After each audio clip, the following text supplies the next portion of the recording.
Rivalry week is straight ahead. Don't you love it? Welcome into the voice of college football. Appreciate you stopping by for the best in discussion, debate, and analysis. And part of our analysis is the top 25 that actually makes sense. What is it? Many of you already know. Many of you can't stand it. Many of you love it. This is the deal. For years, I got tired of railing on the AP and coaches poll, which oftentimes, not totally, of course, most of the time they got it right, because how can't you get it right most of the time if you're just looking at records in college football? But many times their rankings made little sense. Therefore, we created 6 or 7 years ago the top 25 that actually makes sense based on the results on the field. Okay, the results meaning wins and losses. That's first and foremost. So if we started with that and ended with that, then we simply would take all the teams with the best records, 11-0, then go to all the 10-1 teams, then all the 9-2 teams, then all the 8-3 teams. That's what we would do. And maybe order them alphabetically. How about that? No, it's based on the wins and losses, sure. But let's understand, in this sport, unlike any other sport on the American sports scene, there are huge differences in schedule difficulty. Unfortunately, we have proposed a plan to fix that. If anyone's listening and would like to promote me to commissioner of the sport, to fix scheduling, because that's a big issue. But we take the schedule, the opponents, into account. And then number 3, the performance on the field. Team A defeats Team B 50-0. Dominant win. Impressive. Team A defeats Team B 28-27. And we have to kind of wonder, okay, who's really the better team? Maybe there were some factors, some officiating calls, where the game was played, and we have to credit the win for Team A, but we still don't really know who the better team is. So we evaluate wins and losses, number 1, number 2, the schedule, the opponents, and number 3, the performance on the field. For the top 25, that actually makes sense. Keep in mind, this is more difficult than you would imagine it unless you do it yourself.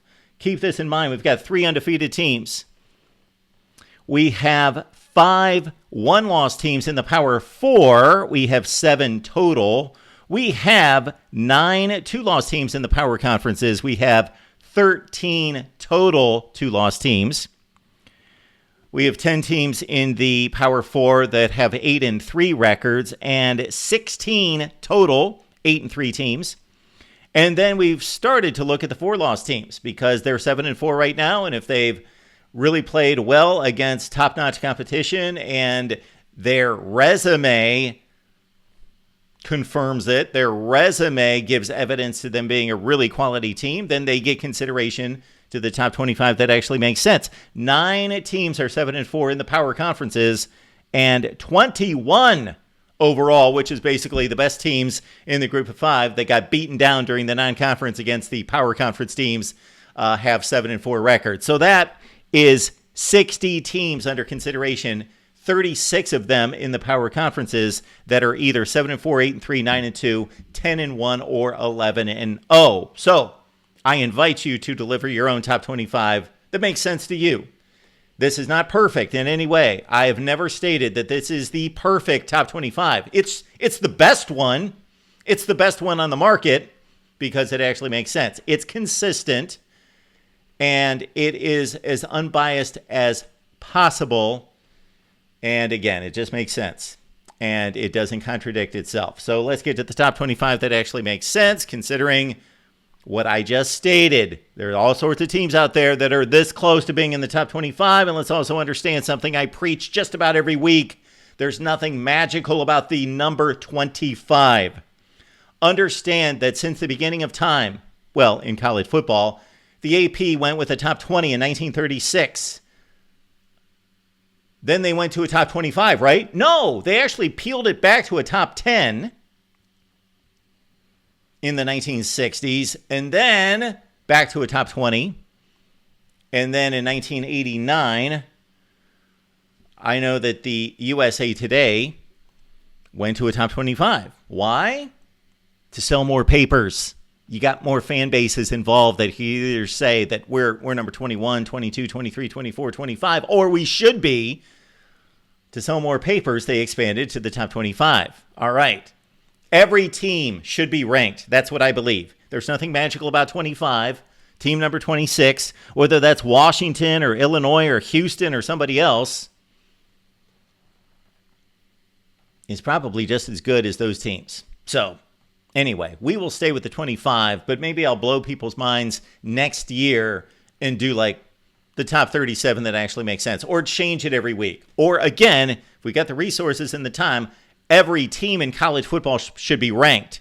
So we don't just say, well, so-and-so is 2-0 against ranked teams, the top 25, and this other team's 22-1 against top 25 ranked teams. No, you'd be able to say, well, they defeated number 13, 17, 29, 58, and they defeated number 8, 11, 27, 42, and you'd be able to look at it that way. And as long as the rankings were justified, that would be a much better measurement. All right, to the top 25 that actually makes sense. We got SMU at number 25. Number 24 is Iowa. 23, Tulane. Georgia Tech's at 22. Pitt at 21. Mizzou's number 20 in the land. Tennessee at 19. 18's Virginia. Number 17, Texas. 16 is Michigan. In the top 15, we've got USC, Utah, BYU, Notre Dame, Miami, Texas Tech at number 10. Elsewhere in the top 10 that actually makes sense, Vandy at 9, Bama at 8. Oregon's number 7.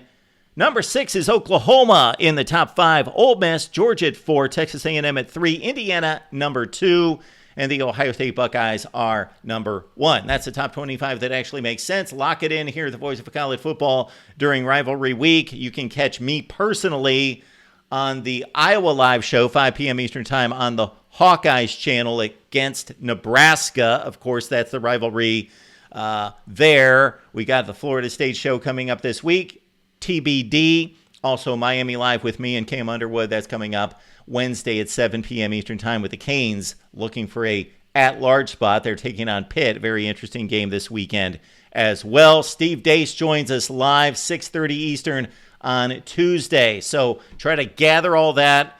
And I may or may not produce videos depending on time limitations. But I would love to, believe me, break down all these rivalry games as much as possible. But I'm here 10 p.m. Eastern Time every night, Monday through Saturday. The Tuesday shows after the rankings. Actually, we're going to do one long stream from the Big Ten Live Show at 6 p.m. Eastern Time through the Steve Dace interview on into the evening and the playoff rankings, taking your calls right here at the Voice of College Football.